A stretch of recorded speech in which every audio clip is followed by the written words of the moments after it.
सोबत आहेत महाराष्ट्राचे अर्थ राज्यमंत्री आशिष जयस्वालजी। आशिष भाऊ, बजेटची तयारी राज्य सरकारनं सुरू केलेली आहे। मोठा आर्थिक बोजा आहे, फ्रीबीज आहे, त्यासाठी निधी लागणार आहे आपल्याला। हे बघा, निधी लागणार आहे, परंतु आपण सातत्याने महाराष्ट्र हा देशामधला खूप मोठा राज्य आहे। वेगवान प्रगती आपण महाराष्ट्रात करत आहोत आणि ही सर्व वेगवान प्रगती होत असताना आज आपल्याला माहीत आहे की नागपूरमध्ये मोठ्या प्रमाणामध्ये गुंतवणुकीसाठी देवेंद्रजी नितीनजी यांचा प्रयत्न झाला। दावोसमध्ये जाऊन खूप मोठ्या प्रमाणामध्ये गुंतवणूक आणण्याच्या दृष्टीने प्रयत्न केला आणि महाराष्ट्रामध्ये म्हणजे आता तर देवेंद्रजी यांचा इन्व्हेस्टमेंट गुरु म्हणून एक नाव या ठिकाणी महाराष्ट्रात नाही तर देशात या ठिकाणी समोर येत आहे। आणि अशा या परिस्थितीमध्ये नेहमी ही बाब सत्य आहे की आपल्या उत्पन्नापेक्षा आपला खर्च जास्त असतो। एक साधारणतः महसुली तूट असतेच आणि आपण ज्या पद्धतीची लोककल्याणकारी योजना, लाडक्या बहीण योजना असो, शेतकऱ्यांना कृषी वीज बिलाची सबसिडी असो की PM किसानच्या धर्तीवर CM किसान असो, अशा पद्धतीचे इतके उपक्रम आपण या ठिकाणी चालवत आहोत।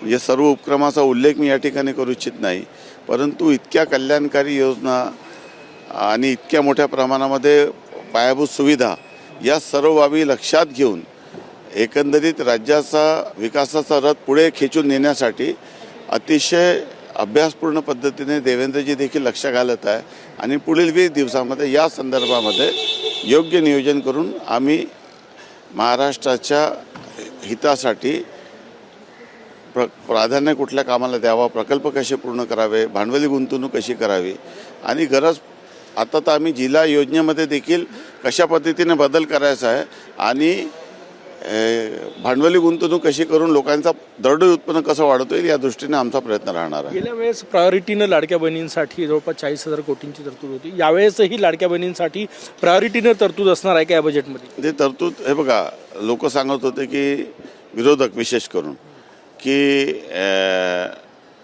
लाडकी बहीण योजना निवडणुकीचा फंड आहे, वीज बिल माफिया निवडणुकीचा फंड आहे, परंतु आज आपण पाहत आहोत की सरकारने जी कमिटमेंट केली होती त्या कमिटमेंटवर सरकार स्टेप राहिली आणि माननीय मुख्यमंत्री महोदय, एकनाथजी शिंदे मुख्यमंत्री महोदय आणि अजितदादा हयात असताना या तिघांनी ठरवलं होतं की जे आम्ही कमिटमेंट केलेले आहे ते आम्ही टप्प्याटप्प्याने पूर्ण करू आणि त्या दृष्टीने आपल्याकडे 5 वर्ष आहे, त्या आश्वासन तर आपण पूर्ण करूच, परंतु त्याशिवाय देखील लोक कल्याणासाठी जे निर्णय घ्यायचे ते घेऊ। या बजेटमध्ये लाडक्या बहिणींसाठी सफिशियंट निधी असेल?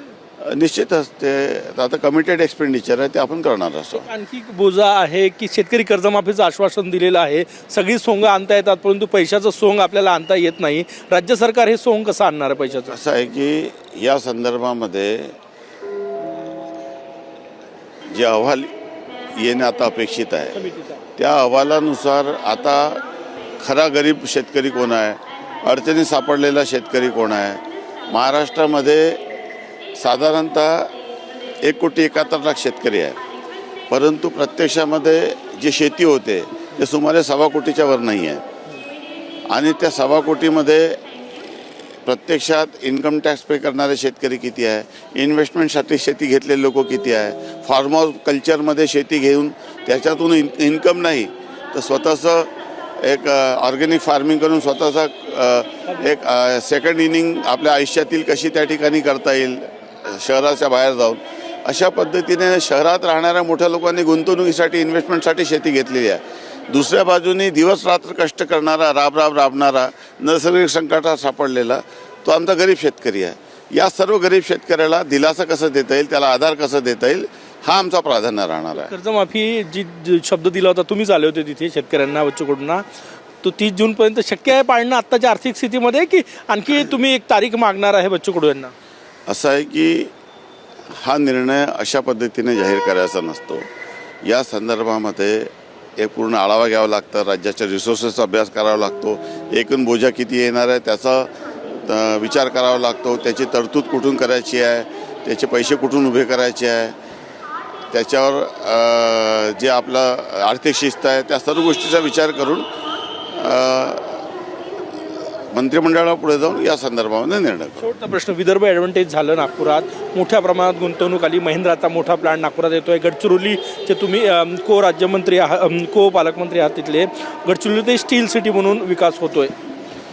हे सर्व यासाठी आहे की सर्वात पुढे महाराष्ट्र माझा हे फक्त कागदावर नाही आहे, हे प्रत्यक्षात कृतीत या ठिकाणी महायुतीचे सरकार आणून दाखवत आहे.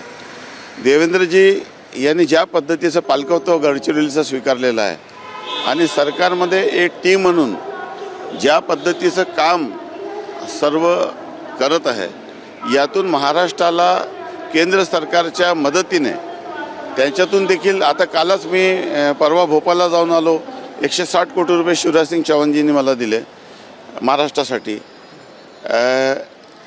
सेंट्रलची मदत कशी घेता येईल, इन्व्हेस्टमेंट कशी आणता येईल आणि त्यासोबत महाराष्ट्राच्या अर्थव्यवस्थेचा गाडा अधिक गतीने पुढे नेऊन राज्याला संपन्न कसा करता येईल याचा एकंदरीत या तिन्ही गोष्टीचा विचार करून आपण निर्णय करणार आहोत. एक आवर्जून विचारतोय, बजेट प्रिपेअर करताना अजितदादांना मिस करताय तुम्ही? खूप मिस करतो मी. कल्पना करू आता शब्दातून व्यक्त करू शकत नाही. रोज सकाळपासून रात्रीपर्यंत मला रोज अजितदादाची आठवण येते. मागील 6 वर्षात त्यांनी दिलेला प्रेम, त्यांनी दिलेला सन्मान आणि त्यांनी दिलेला विश्वास, व्यक्त केलेला विश्वास, ती कधीच भरून येऊ शकत नाही. मी खूप अस्वस्थ आहे आणि दादा कधीच आमच्या मेमोरीतून जाऊ शकत नाही. बजेटबाबत काही सल्ला दिला होता का त्यांनी एवढ्यात की असं असं करायचं? नाही, दादा खूप कर्तृत्ववान माणूस होते. मी महाराष्ट्राचं किती नुकसान झालं आहे हे कदाचित कोणालाच कळू शकलं नाही, पण मला हे जास्त चांगल्या पद्धतीने ठाऊक आहे. खूप खूप धन्यवाद. आशिष जयस्वाल यांच्या डोळे नेता अजितदादाच्या रूपाने गमावला. महाराष्ट्राची शेती कधीच भरून निघू शकत नाही. राज्यमंत्री आशिष जयस्वाल यांचे डोळे भरून आले अजितदादांची आठवण करताना, कारण की ते बजेट प्रिपेअर करतायत. अजितदादा महाराष्ट्राचे अर्थमंत्री होते, दोघांनी मिळून बजेट यावेळेस सादर केलं असतं, परंतु आता अजितदादा नाही. त्यामुळे पावलोपावली रोज मला अजितदादांची आठवण येते, अशा भावना आशिष जयस्वाल यांनी व्यक्त केल्या. कॅमेरामॅन सचिन सायांसह गजानन माटे, TV9 मराठी, नागपूर.